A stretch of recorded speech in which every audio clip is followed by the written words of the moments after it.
बनारस शहर की एक पुरानी गली में छोटे से किराए के मकान में रहता था शिव जी का परम भक्त केशव, जिसकी सुबह शिव जी के महामंत्र ओम नमः शिवाय जाप से होती थी। ओम नमः शिवाय, ओम नमः शिवाय, ओम नमः शिवाय, ओम नमः शिवाय, ओम नमः शिवाय। अब कैसी तबीयत है मालती अब? हाँ, पहले से बेहतर है। तुम बहुत जल्दी तैयार हो गए, कहीं जा रहे हो क्या? अब हाँ मालती, जाना तो पड़ेगा ही। सुबह सुबह निकलूंगा, तभी थोड़े लोगों से मिलकर पूछूंगा, शायद कोई काम दे दे। मैंने तुम्हारे लिए दूध लाकर रख दिया है। तुम रोटी के साथ दूध अवश्य पीना, अन्यथा शरीर में फिर से कमजोरी आ जाएगी। डॉक्टर साहिबा ने कहा है कि बच्चे की सेहत के लिए तुम्हारा पेट भरा होना चाहिए। भूखा रहने से बच्चे पर असर होगा। तुम आराम करो, मैं देखता हूं कहीं कोई कार्य मिल जाए। केशव का जीवन कठिनाइयों में चल रहा था। मालती गर्भवती थी और कुछ ही महीनों में उनके घर एक नन्हा मेहमान आने वाला था। लेकिन केशव के पास कोई काम नहीं था, पेट भरने तक के पैसे नहीं थे। केशव को पता था कि मालती बहुत कमजोर है, उसे पौष्टिक आहार की जरूरत है, इसलिए वो रोज काम की तलाश में इधर उधर घूमता रहता था, पर उसे हर रोज एक ही जवाब मिलता था। सेठ जी, आपकी दुकान पर कोई काम मिलेगा? मैं पूरी मेहनत से कार्य करूंगा। अभी कोई काम नहीं है, होगा तो बता देंगे भाई। है हे शिव शंकर, अब क्या करूं? आज भी कोई मजदूरी का काम नहीं मिला, घर में कुछ भी नहीं रखा। मालती पूरा दिन क्या खाएगी? सोच रहा था कोई मजदूरी का काम मिल जाता तो मालती के लिए फल सब्जी खरीद कर ले जाता। रात को जब केशव थक हार कर घर लौटा, केशव का उदास चेहरा देखकर मालती समझ गई कि आज भी उसे कोई काम नहीं मिला। मालती ने उसे हिम्मत दी। आप चिंता मत करो, शिव जी कोई न कोई रास्ता जरूर निकालेंगे। आपको उन पर विश्वास है ना?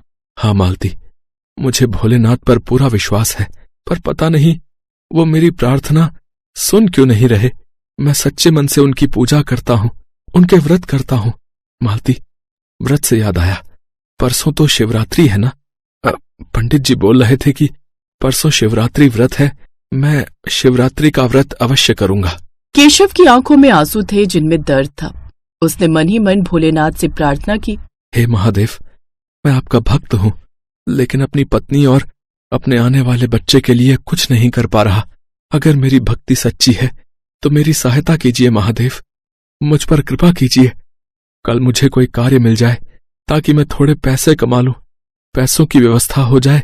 मेरी प्रार्थना सुनिए प्रभु, कृपा करिए। केशव की आंखों में आंसू थे। भगवान शिव अपने भक्त की पुकार को सुन रहे थे। भोलेनाथ बहुत दयालु हैं, वे अपने भक्तों को ज्यादा देर दुखी नहीं देख सकते। इसीलिए कहते हैं कि भोलेनाथ की भक्ति करने वाले बहुत भाग्यशाली होते हैं, क्योंकि भोलेनाथ अपने भक्तों की प्रार्थना सुनकर उनकी मदद के लिए अवश्य आते हैं। अगली सुबह केशव नहा धोकर तैयार हुआ। उसने भगवान शिव की पूजा आरती की और काम की तलाश में जाने लगा। तभी उसके द्वार पर दस्तक हुई। केशव ने दरवाजा खोला तो सामने सफेद धोती कुर्ता पहने एक सज्जन सेठ खड़े थे। कल शिवरात्रि पर काम करने के लिए मुझे एक व्यक्ति की आवश्यकता है। मुझे मंदिर के पुजारी जी ने तुम्हारा पता दिया था, काम करोगे? जी अवश्य, क्यों नहीं करूंगा। बताइए क्या कार्य है? कल महाशिवरात्रि है, मेरा फूल बेचने का कार्य है। मंदिर में जो मेरा व्यक्ति फूल बेलपत्र बेचने के लिए बैठता था, अचानक गांव चला गया है। मुझे फूल बेलपत्र बेचने के लिए एक व्यक्ति की आवश्यकता है। तुम कर सकोगे? पूरे दिन का काम है, वहीं बैठना होगा, मंदिर के बाहर ही। भक्त आएंगे, फूल बेलपत्र खरीदेंगे, पूरे दिन की जो भी कमाई होगी तुम सब मुझे दोगे। उसके पश्चात मैं तुम्हें तुम्हारी मेहनत के पैसे दूंगा। कर लोगे ये काम? हाँ, क्यों नहीं सेठ जी, मैं मेहनत से पीछे नहीं हटता, मैं जरूर करूंगा। तो ठीक है, मैं अपने आदमियों के हाथ शाम को फूल बेलपत्र तुम्हारे घर रखवा दूंगा। कल मंदिर में जाकर इन्हें बेच देना। सुबह 4 बजे उठकर जाना पड़ेगा, क्योंकि भक्तों की भीड़ प्रातः काल से ही प्रारंभ हो जाती है। आप चिंता न करें सेठ जी, मैं सुबह सुबह जल्दी पहुंच जाऊंगा। बहुत बहुत धन्यवाद सेठ जी, मुझे काम की बहुत आवश्यकता थी। कल सुबह पंडित जी को भी धन्यवाद कह दूंगा। उन्होंने भी मुझे ये काम दिलवाने में बहुत सहायता की है। केशव की आंखों में आशा की किरण जाग गई। उसने मन ही मन भगवान शिव को धन्यवाद कहा। मालती, भगवान शिव ने हमारी प्रार्थना सुन ली। देख, हमारे लिए काम आ गया। अब कल सुबह जल्दी जल्दी उठकर नहा धोकर पूजा पाठ करके मंदिर चला जाऊंगा और ये सारे फूल बेलपत्र भेज दूंगा। शिवजी ने कृपा कर दी, मुझे काम मिल गया। मैंने कहा था ना कि भगवान शिव बहुत दयालु है, वो तुम्हारी प्रार्थना जरूर सुनेंगे। अब सब ठीक हो जाएगा। उस दिन केशव ने बहुत राहत की सांस ली। मालती की थोड़ी तबीयत ठीक नहीं थी। शाम को सेठ जी के आदमी फूल बेलपत्र के बोरे रखकर चले गए। अगले दिन केशव को जल्दी ही मंदिर के लिए निकलना था, पर सुबह के समय मालती को प्रसव पीड़ा शुरू हो गई। केशव घबरा गया। केशव को फूल बेलपत्र बेचने के लिए जाना था, पर इधर मालती को भी वो अकेला नहीं छोड़ सकता था।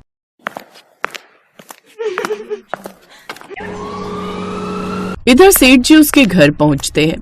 क्या बात है केशव, सुबह के 7 बज रहे हैं और अभी तू मंदिर नहीं पहुंचा? सेठ जी, मैं सुबह ही मंदिर के लिए निकल रहा था, पर मेरी पत्नी मालती, उसकी तबीयत बिगड़ गई। दाई माँ उसे अस्पताल ले गई है, इसलिए मैं बेलपत्र बेचने के लिए नहीं जा पाया। ओह, ये तो तूने काम खराब कर दिया ना। मेरे तो पैसे लगे हुए हैं, तू मुझे पहले मना कर देता। मैंने पंडित जी के कहने पर तुझ पर विश्वास किया। अब मैं क्या करूं? इतनी जल्दी कोई आदमी कहां से ढूंढूं जो मेरा ये काम कर दे। तभी केशव का साला महेंद्र आ जाता है। नमस्ते जीजाजी, कैसे हो? बहना कहाँ है? अरे महेंद्र, तुम अचानक? मालती को तो दाई माँ अस्पताल ले गई हैं। बताओ फिर केशव, क्या करना है? क्या हुआ जीजाजी, कोई परेशानी है क्या? हाँ महेंद्र, इन्होंने मुझे आज शिवरात्रि के उत्सव पर मंदिर में फूल बेलपत्र बेचने के लिए दिए थे। काफी दिनों से कोई काम नहीं था, तो मैंने सोचा थोड़े पैसे आ जाएंगे, पर अचानक मालती की सुबह तबीयत खराब हो गई। इस वजह से मैं जा नहीं पा रहा हूं। वही बात कर रहे हैं। जीजाजी, अगर आप कहें तो मैं बेच लेता हूं बेलपत्र और फूल। आप तब तक दीदी के साथ अस्पताल में रहो, उन्हें आपकी आवश्यकता है। और चिंता मत करिए, मैं पूरी कोशिश करूंगा कि सारे बेलपत्र फूल वगैरह बेच दूं। हाँ, ये विचार अच्छा है। मुझे तो बिकवाने हैं, फिर चाहे कोई भी बेचे। अगर नहीं बिके तो मेरा नुकसान हो जाएगा। ठीक है महेंद्र, तो तुम ये बोरियां ले जाओ। तुमने शिव मंदिर देखा है ना, जहां तुम 1-2 बार मेरे साथ गए हो? बस वहीं पर मंदिर के बाहर दुकान लगा लेना। हाँ हाँ, मुझे पता है, वो वाला शिव मंदिर ठीक है। मैं अपने हिसाब से देख लूंगा। कहाँ रखी हैं बोरियां? वो सामने रखी है, तुम ठेली पर ले जाओ। मैं फटाफट से अस्पताल चला जाता हूँ। हाँ हाँ, जाओ जाओ जीजाजी, और जैसे ही खुशखबरी मिले मुझे फौरन बताना। महेंद्र ने बेलपत्र फूल की बोरियां उठाई और एक ठेली पर रखकर मंदिर चला गया। सेठ भी खुश हो गया। सेठ अपने घर चला गया और केशव अस्पताल चला गया। महेंद्र ने शिव मंदिर के बाहर बोरियां रख दी और एक दुकान बनाकर बेलपत्र फूल बेचने के लिए बैठ गया। केशव तो ये बात जानता ही नहीं था कि आज वास्तव में बेलपत्र बेचने के लिए उसका साला नहीं, स्वयं भगवान शिव आए हैं। शिव जी अपने भक्त केशव की मदद के लिए आए थे। आज वो अपने भक्त की सहायता के लिए बेलपत्र बेच रहे थे। सुबह से शाम तक भगवान शिव महेंद्र के रूप में मंदिर के बाहर बेलपत्र फूल बेचते रहे। भक्त मंदिर में दर्शनों के लिए आते और शिव जी से बेलपत्र फूल आदि खरीदकर शिवलिंग पर चढ़ाते। शाम को महेंद्र खुशखबरी लेकर जब मंदिर पहुंचा, तब सेठ जी वहीं खड़े थे। सेठ जी बहुत खुश थे। तेरे चेहरे की खुशी बता रही है कि तेरे घर में नन्हा मेहमान आ गया है। हाँ सेठ जी, भगवान शिव की दया से बेटा हुआ है। आज शिवरात्रि के दिन सचमुच हमारा बेटा भगवान शिव का आशीर्वाद बनकर आया है। इसीलिए हमने सोचा है कि हम अपने बेटे का नाम शंकर रखेंगे। सेठ जी, महेंद्र दिखाई नहीं दे रहा? अरे वो तो मुझे पूरे दिन की कमाई देकर अस्पताल गया है। पहुंचा नहीं क्या? बहुत अच्छा काम किया महेंद्र ने, अच्छे खासे पैसे कमा कर दे दिए। बोल रहा था कमाई के पैसे मैं तुम्हें दे दूं। ये लो, पूरे दिन की मेहनत की कमाई रखो। केशव जब अस्पताल पहुंचा तो उसे वहां भी महेंद्र दिखाई नहीं दिया। केशव और मालती दोनों हैरान थे कि आखिर महेंद्र बिना मिले कैसे चला गया। शाम के समय मालती की माँ और भाई महेंद्र अस्पताल आते हैं। अब सारी सच्चाई केशव के सामने आती है। जीजाजी, कैसी बातें कर रहे हो? मैं तो अभी अभी खबर सुनकर माँ को लेकर सीधा अस्पताल आ रहा हूँ। मैं तो सुबह आया ही नहीं। हाँ बेटा, महेंद्र तो गांव में ही था। ये तो गांव के मुनीम जी ने हमें खबर दी कि मालती के बेटा हुआ है, तो हम दोनों बस पकड़ कर आ गए। बेटा, मुझे तो लगता है ये सब चमत्कार भगवान शिव का है। उन्होंने आज महेंद्र के रूप में तुम्हारी मदद की है। केशव की आंखों में आंसू आ गए। वो समझ गया कि सचमुच आज उसकी भक्ति जीत गई। भगवान शिव शिवरात्रि के पावन अवसर पर उसकी मदद के लिए आए और उसका जीवन खुशियों से भरकर चले गए।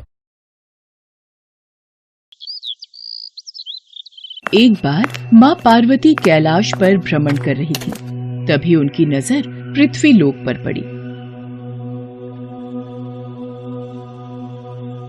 सेठ जी, ये माल गाड़ी में से उतार दिया है। ये ले, तेरे आज की कमाई के 200 रुपए। पूरा दिन मेहनत करके सिर्फ ये 200 रुपए ही कमाई हुई है। अब इसमें से 50 रुपए दूध के, 50 रुपए सब्जी के, बाकी बचे 100 रुपए जो पूरे 3 दिन चलाने हैं। ये हो गए पूरे 50,000 रुपए। इन्हें तिजोरी में रख देता हूँ। नहीं भैया, ये बहुत महंगी साड़ी है, कोई सस्ती सी दिखा दो। हाँ, ये 150 रुपए वाली ठीक है। भैया, ये तीनों साड़ी पैक कर दो। ये लो 5,000 रुपए। माँ पार्वती गरीब और अमीर दोनों को देख रही थी। आखिर जिसे जो चाहिए उसे मिलता नहीं, और जिसके पास पहले से हो उसे और मिल जाता है। इस प्रश्न का उत्तर तो महादेव ही दे सकते हैं। धरती का ये नजारा देखकर माँ पार्वती भगवान शंकर के पास जाती है। महादेव, मैंने देखा है कि धरती पर जो व्यक्ति पहले से ही गरीब और दुखी है उसे और ज्यादा दुख मिलता है, और जो सुख में है आप उसे दुख नहीं देते। ऐसा क्यों? भगवान, ये आपकी कौन सी लीला है?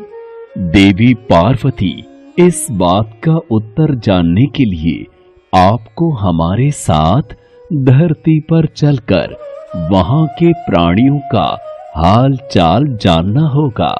वहीं इस प्रश्न का उत्तर आपको प्राप्त होगा। भगवान शिव के कहे अनुसार कुछ समय बाद माँ पार्वती उनके साथ मृत्युलोक में प्राणियों का हालचाल जानने के लिए चल पड़ी। तभी रास्ते में उन्हें एक गरीब पति पत्नी जाते दिखाई दिए। और मिला, कुछ समझ नहीं आ रहा, हमारी गरीबी के दिन कब दूर होंगे। वो चंदन ने फिर एक नई जमीन खरीद ली। सबका भाग्य एक सा नहीं होता है जी। उसके भाग्य में अमीर बनना लिखा है, हमारे में नहीं। भगवान की इच्छा होगी तो हम भी अमीर बन जाएंगे। पता नहीं कौन से पिछले जन्मों के कर्मों की सजा भुगतनी पड़ रही है। न जाने कौन से बुरे पाप किए थे। हे महादेव, आप इन दोनों पति पत्नी को कुछ ही पलों में अमीर बना सकते हैं। मेरे कहने पर आप इन्हें अमीर बना दीजिए। ये बेचारे कितने दुखी हैं। देवी पार्वती, इन दोनों के भाग्य में अभी अमीर बनना नहीं लिखा है। महादेव, जब हम इन्हें धन दे देंगे तो इनकी गरीबी दूर हो जाएगी, फिर ये भी अमीर और सुखी हो जाएंगे। कृपया करके आप इनकी मदद कीजिए प्रभु। देवी पार्वती, मैं तुम्हारी इच्छा अनुसार इन्हें धन प्रदान कर देता हूँ, पर उसका मिलना या ना मिलना कर्मों पर निर्भर करता है। पार्वती जी के कहने पर भगवान शिव ने सोने की अशर्फियों से भरी एक पोटली उस रास्ते में डाल दी। पोटली से कुछ दूरी पर उर्मिला की नजर गुजरते हुए एक अंधे व्यक्ति पर पड़ी। सुनो जी, हम तो गरीब हैं इसलिए दुखी हैं, पर ये सामने व्यक्ति तो नेत्रहीन है। एक बात समझ नहीं आई, ये नेत्रहीन लोग कैसे जीवन व्यतीत करते होंगे? हाँ, बड़ी मुश्किल होती होगी उर्मिला इन बेचारे नेत्रहीन लोगों को। चलो आज हम भी अंधों की तरह चलकर देखते हैं, देखें ये कैसे जीवन जीते हैं। उर्मिला और सूरज आंखें बंद कर एक दूसरे का हाथ थामे चलने लगे। सोने की अशर्फियों की पोटली रास्ते में ही पड़ी रह गई और वे दोनों करीब से गुजर गए। भगवान शिव बोले, देखा देवी पार्वती, इनके भाग्य में अभी गरीबी ही लिखी है। हम कुछ दिन धरती पर ही रहेंगे। यहाँ मनुष्य रूप में रहकर मैं तुम्हारे मन की सभी शंकाओं को दूर करना चाहता हूँ। भगवान शिव और देवी पार्वती ने मनुष्य का रूप धारण किया और पति पत्नी के रूप में एक गांव के पास डेरा जमाया। शाम के समय देवी पार्वती भगवान शिव से बोली, स्वामी, मैं रसोई की तैयारी शुरू करती हूँ। यहाँ पृथ्वीलोक में यदि हम रहने आ ही चुके हैं तो हमें भोजन की भी व्यवस्था करनी होगी। मैं चूल्हा बनाने की तैयारी करती हूँ। आप तब तक भोजन बनाने की सामग्री ले आइए। माँ पार्वती चूल्हा बनाने के लिए बाहर से ईंटें लेने गई। चूल्हा बनाने के लिए मुझे ईंटों की जरूरत है। ये एक जर्जर और टूटा मकान दिखाई दे रहा है। इसकी ईंटें मेरे काम आ जाएंगी, यही ले लेती हूँ। चूल्हा तो तैयार कर लिया, महादेव आते ही होंगे। अरे, आप आ गए। ये देखिए, मैंने चूल्हा तैयार कर लिया।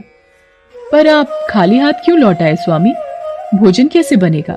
देवी पार्वती, अब सामग्री की कोई आवश्यकता नहीं है, क्योंकि जिस प्रश्न का उत्तर ढूंढने के लिए आप आई थी वो आपको स्वयं मिल गया। मैं कुछ समझी नहीं स्वामी। मेरे प्रश्न का उत्तर मेरे समक्ष ही है। हाँ देवी पार्वती, आप यही जानना चाहती है ना कि इस पृथ्वी पर क्यों गरीब लोग ज्यादा परेशान होते रहते हैं। अच्छा, ये बताइए, आप इस चूल्हे को बनाने के लिए ईंटें कहाँ से लेकर आई हो? प्रभु, इस गांव में बहुत से ऐसे घर भी हैं जिनका रखरखाव सही ढंग से नहीं हो रहा है।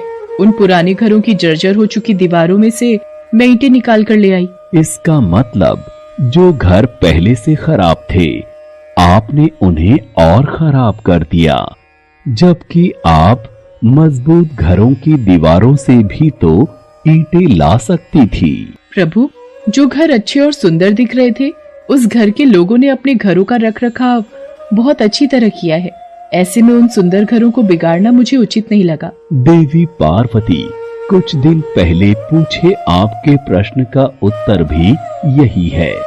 जिन लोगों ने अपने जीवन को अच्छे कर्मों से सुंदर बना रखा है, उन्हें दुख कैसे हो सकता है?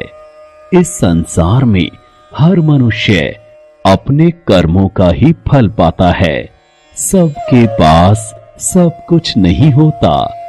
मनुष्य के पिछले जन्मों का कर्म उसे इस जन्म में भुगतना ही पड़ता है, और यदि वो अपने इस जन्म और आने वाले अन्य जन्मों को सुखी बनाना चाहता है तो हमें सदैव ही पुण्य कार्य करते रहना चाहिए, ताकि हमारे कर्म उसमें जुड़ते रहें। आपको ज्ञात है, वो मार्ग में उस दिन एक नेत्रहीन व्यक्ति। हाँ स्वामी, मुझे ज्ञात है। वो देखिए देवी पार्वती, उसके पास धन दौलत ऐशो आराम की कोई कमी नहीं है, परंतु उसकी आंखों का इलाज नामुमकिन है।